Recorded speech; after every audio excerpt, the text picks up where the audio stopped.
E foi assim que a namoradinha da América escandalizou o tapete vermelho por simplesmente levantar os braços. Era final dos anos 90 e Julia Roberts estava no auge da carreira, e era considerada uma das mulheres mais bonitas do mundo. Mas bastou levantar o seu braço para ser ridicularizada. E o motivo era usar um vestido vermelho deslumbrante sem depilar as axilas. De um lado, manchetes inteiras falando sobre a suposta falta de higiene e gafe na elegância. E de outro, uma atriz brilhante que simplesmente não se importava com o próprio pelo. E o mais interessante disso tudo é que se fosse um homem, ninguém teria comentado nada. Mas por ser mulher, ela foi ridicularizada. Enquanto geral a criticava, a pergunta que poucas pessoas tiveram coragem de fazer foi: por que Julia Roberts deveria sentir vergonha do próprio corpo? Porque o mais curioso dessa história é que nem sempre os pelos eles foram considerados inadequados, sujos e anti-higiênicos. Eles simplesmente existiam. Até que em 1915, a Gillette percebeu que poderia dobrar o seu faturamento se convencesse as mulheres que havia de errado com o seu corpo, e pela primeira vez na história, anúncios inteiros falavam quanto que o pelo era algo inadequado e incompatível com uma mulher elegante. E de repente, algo natural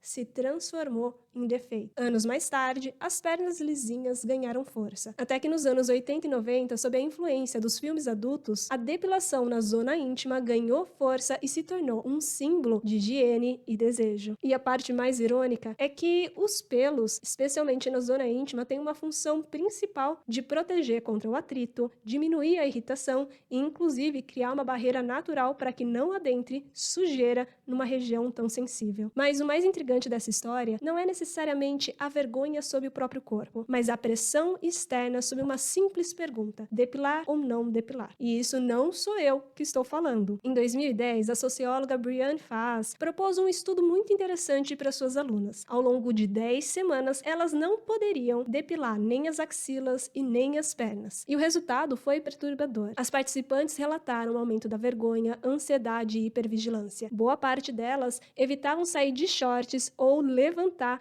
os braços em público. Mas ainda assim, o que mais chamou a atenção não foi aquilo que elas sentiam, mas a reação das pessoas à sua volta. Muitos parceiros relataram nojo e alguns, inclusive, ameaçaram terminar o relacionamento. Outras mulheres criticavam a falta de higiene, questionavam a feminilidade e até mesmo a orientação sexual. E foi justamente por isso que Vaz chegou a uma reflexão provocadora. Se a consequência de não depilar é a rejeição, repulsa, julgamento e exclusão social, até que ponto estamos falando sobre uma escolha pessoal de depilar ou não depilar o próprio corpo? Porque não existe uma escolha totalmente livre quando você corre o risco de ser punido por ser diferente. A minha questão aqui não é te convencer a parar de se depilar, mas fazer você se questionar quantas coisas você acredita que escolheu livremente sobre o seu corpo e sexualidade, mas que na verdade você só foi condicionada a pensar assim. E quantas vezes você acreditou que tinha algo de errado com você por não se encaixar num padrão inalcançável e temeu ser julgado pelas pessoas ao seu entorno. E o quanto que isso refletiu na forma como você vive o prazer. Porque a vergonha, ela não é algo natural, mas um condicionamento sociocultural que te faz sentir inadequada, diferente e que tem algo de errado dentro de si. E pouco a pouco, por vergonha, algo tão natural e livre quanto o prazer,